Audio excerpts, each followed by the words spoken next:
Nerlens Noel is suing Rich Paul and Clutch Sports. Now, if you didn't know Rich Paul, this guy is the most well-known, I think, agent in the NBA or maybe even in sports. He is the agent for Ben Simmons, LeBron James, Miles Bridges, just to name a few. In 2017, Noel dropped his former agent and switched to Rich Paul as his new agent because Rich Paul was saying that Nerlens Noel is a $100 million contract player, or that basically he could secure him that amount of money. And at that time, Nerlens Noel was offered a 4-year, $70 million contract from the Dallas Mavericks, which is about $17.5 million per year. And Rich Paul said to Noel that he should decline or not take that offer, that contract, because he could get more in the upcoming free agency. Now, that of course didn't turn out to be the case.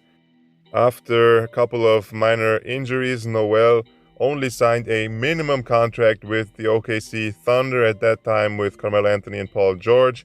Over these next 4 years, Noel only earned $13 million instead of the $70 million that he could have earned if Rich Paul didn't tell him to decline that offer. Nerlens Noel is not only suing Rich Paul because of that major bag fumble, but also because, according to Noel, the Clutch Sports Group or Rich Paul agency didn't really help Noel or make any offers to him after this disastrous bag drop.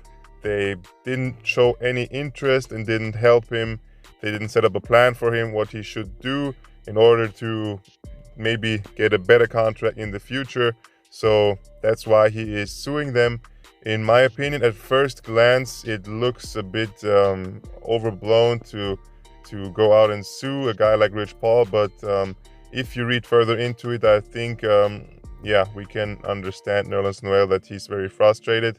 And if he feels like they didn't really help him afterwards, because mistakes can happen, but if they didn't really help Noel after this big mistake to get another big contract, then of course I can understand that Noel feels betrayed for his money or his trust, and I can understand that he's suing them.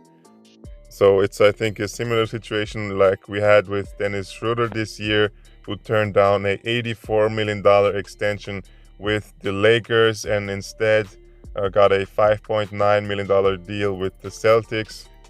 If I were in that situation, I think I wouldn't really want an agent, because most of the time those guys are just extremely money hungry and greedy.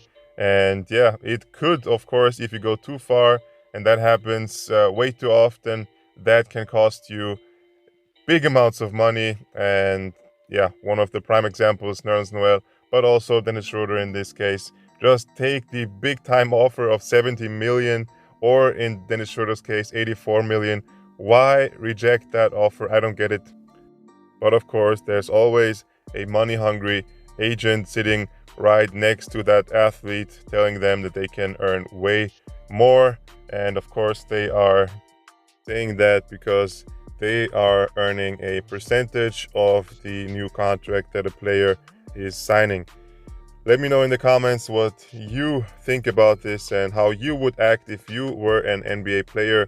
Would you want to have an agent or not? Would you follow the money or take what's being offered? Would you maybe even refuse some money just to help the team?